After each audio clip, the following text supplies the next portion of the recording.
Welcome back. This is lesson 3.3, 8 moves plus the subtask ladder. I'm Dr. Song. Last lesson, you got the map. 4 families where a prompt leaves the model room to guess. And the 3-way bill. Undefendable answer, wasted read, no learning loop. This lesson is how you pay the bill down. 8 moves, 2 per RSCA family, applied in priority order. And when one prompt still won't hold even after 8 moves, one escape hatch, the subtask ladder, which breaks a mystery answer into 3 defensible answers stacked. By the end, you will rewrite a vague prompt on camera and watch it turn into something you can stand behind. Here is the toolkit. 8 moves, 2 per family. Under R, reference, name period, and name baseline, when and compare to what. Under S, scope, bound inclusion, and specify scaling. What counts in and how partial periods get handled. Under C, chain, order operations, and fixed direction, in what sequence and which way is positive. Under A, answer, fix output shape and instruct fallback, what format and what the model should do when it cannot answer cleanly. The priority rule is simple. Apply the moves in R, S, C, A order. Reference first, scope second, chain third, answer last. Why that order matters. In real work, reference and scope together fix roughly 60% of ambiguity failures.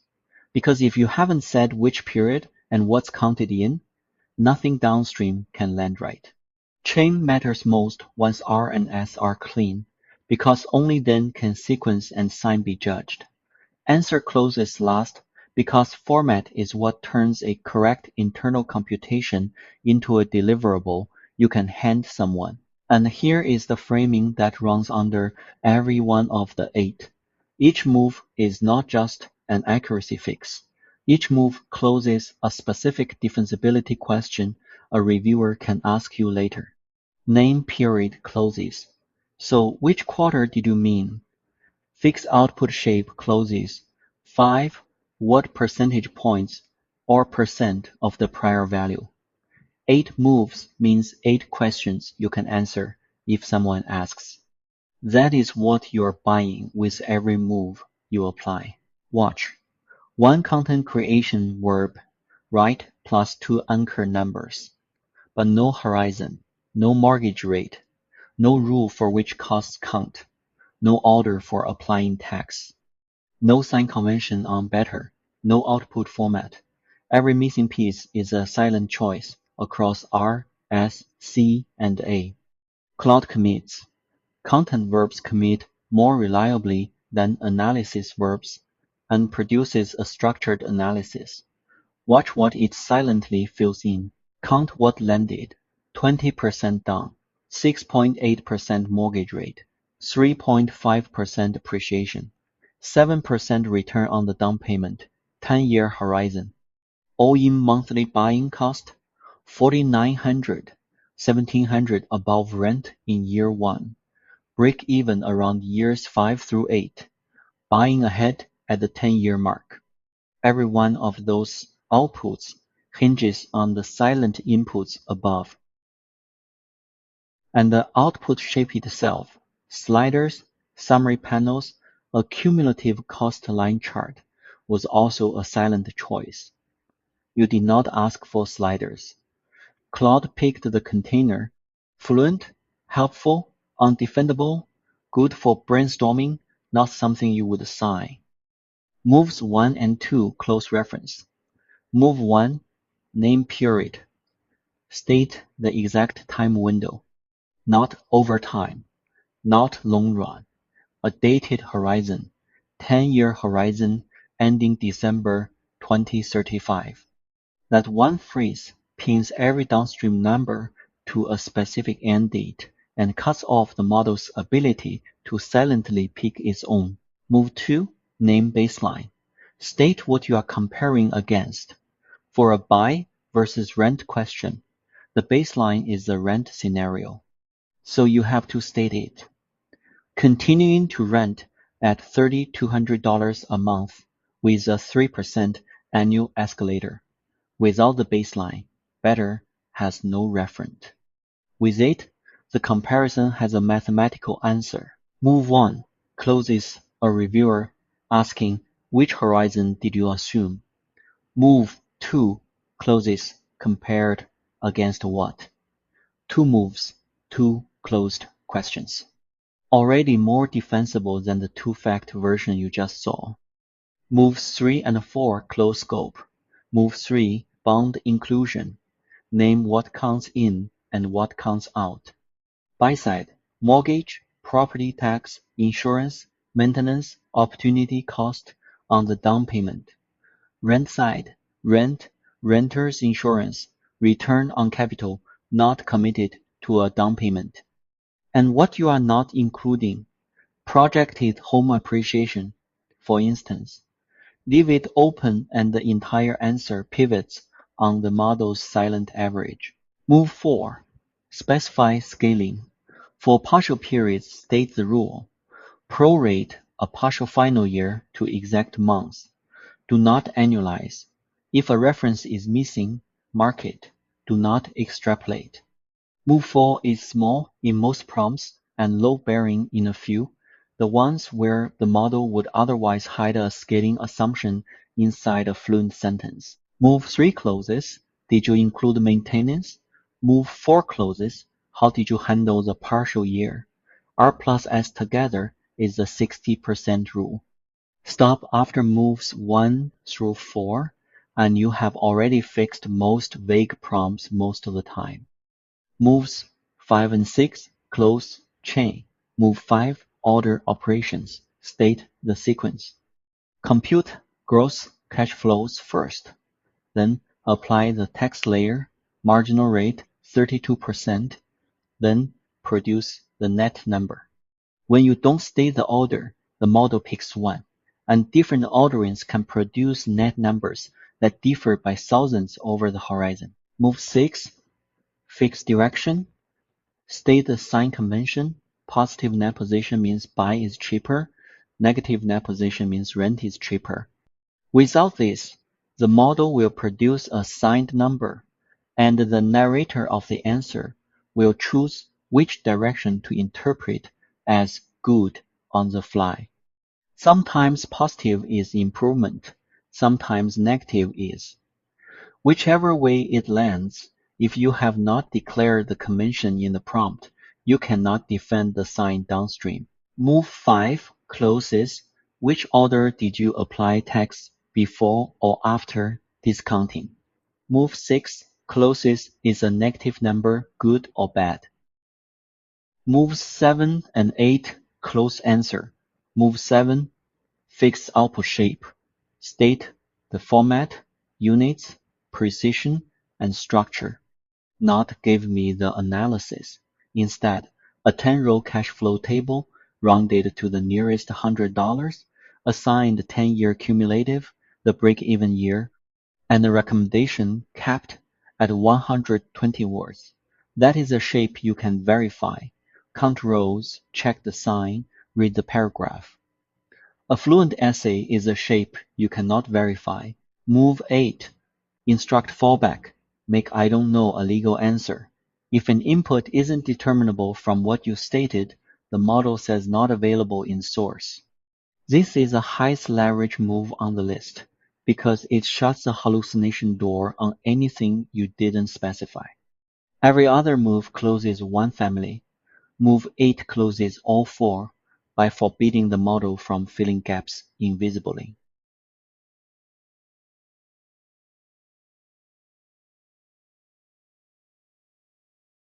Watch the moves land in order.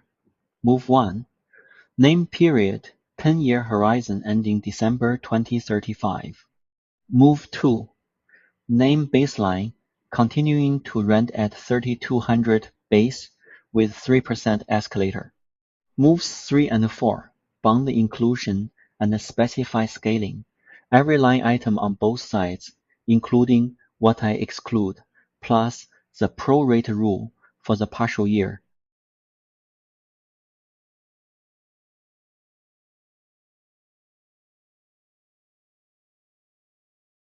Move 5. Order operations, gross, then tax, then net, in that sequence. Move 6. Fix direction, positive net means buy cheaper, negative means rent cheaper. Move 7. Fix output shape, 4 numbered deliverables, each with units and precision. Move 8. Instruct fallback, the not available in source clause at the bottom.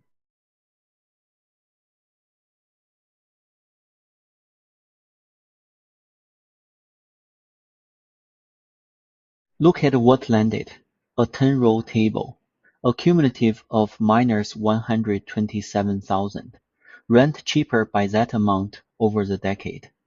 A break-even reading never breaks even within the horizon. A recommendation pointing at the named 7% rate as decisive, and notice the answer flipped. Silent defaults had buy winning at 10 years. Excluding appreciation swings it to rent. Every number traceable to an input I named. Here is the escape hatch. Sometimes even 8 moves won't hold one prompt together. The reasoning chain is too long to carry end to end, or you cannot verify clause internal math from the output alone. The symptom, the 8-move answer, still feels like one mystery answer. You can read the recommendation, but cannot independently check the numbers that fed it. That is your signal to ladder. The rule: break the prompt into 2 or 3 narrower subtasks, each with a bounded output you can verify. Run them in sequence. For the buy with rent case, 3 steps. Step 1. Build assumption ledger. List every input, mark any missing, do not compute yet. Step 2. Using only the ledger, compute the year-by-year cash flow table. Do not recommend yet. Step 3. Using the table, compute the cumulative, the break-even year, and the recommendation. 3 defensible answers stacked, not one mystery answer. If anything goes wrong, you can point to which step produced the bad number. 3 signals tell you to ladder rather than keep stacking moves. 1. You can read the final answer, but the intermediate numbers are invisible. You cannot independently check them from the output. 2.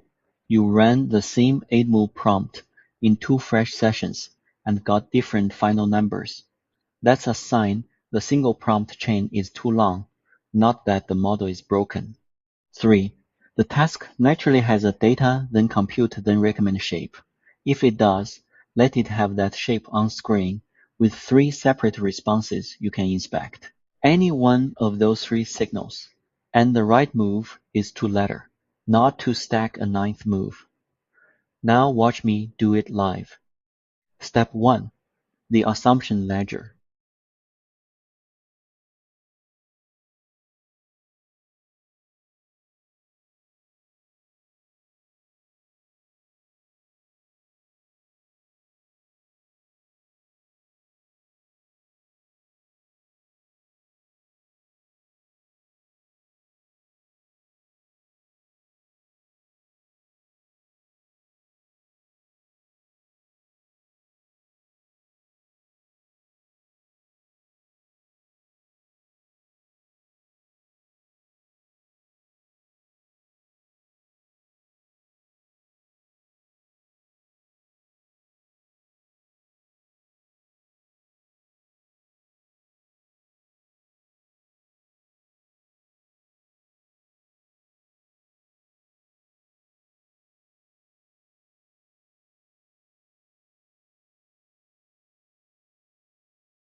Watch move 8 fire.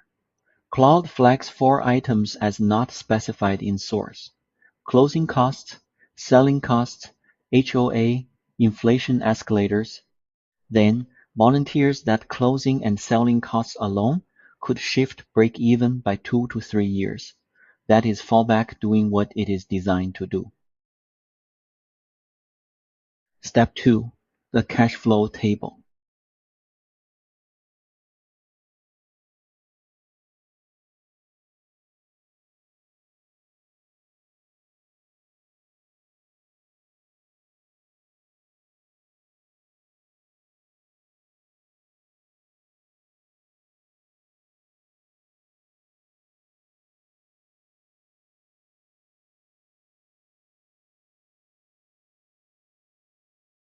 Ten rows, buy column, rent column plus an unprompted fourth column showing the gap each year.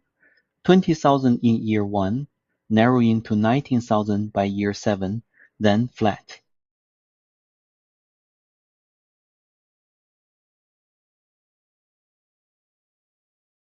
Step 3. Cumulative break-even recommendation.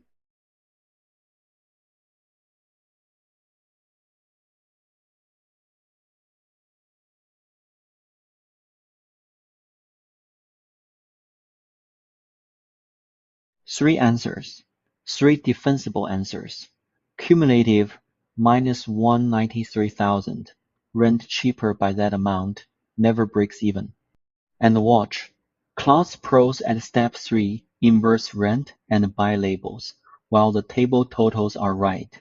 Step 2 is on screen above. The inversion is visible by cross-reference. Stacking buries it. One more thing. This run landed at minus 193. In prior run, same inputs, 8 moves, 1 prompt, landed at minus 127. Even 8 moves leave seams. The latter is where you'll find them. 3 mistakes that show up before the toolkit feels native. Name them so you stop yourself from making them. 1. Stacking moves out of RSCA order.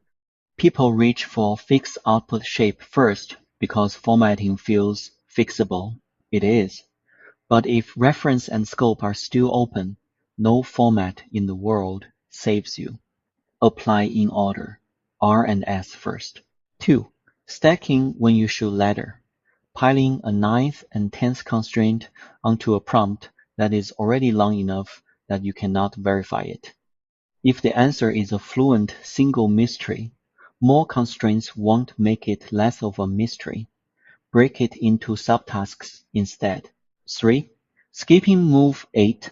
Instruct fallback. This is the one move that most people skip because it feels pessimistic. You are telling the model to admit it cannot answer. That is exactly what makes it valuable. And I don't know you can trust is worth more than a confident-sounding answer you can't. Here is your action task. Open the same Module 2 prompt you have been working with since Lesson 3.1. Whichever pattern, whichever real task, rewrite it using all 8 moves in RSCA order.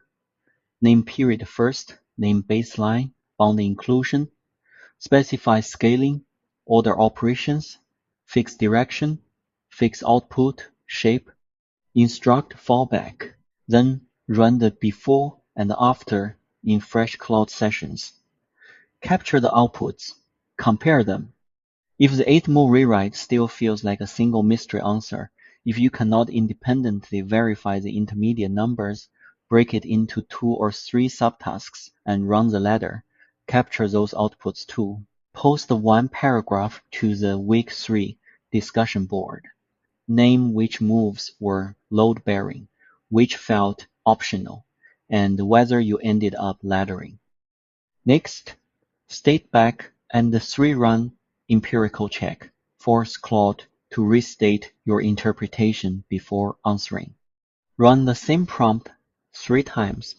If the answers disagree, your prompt is ambiguous, not the model.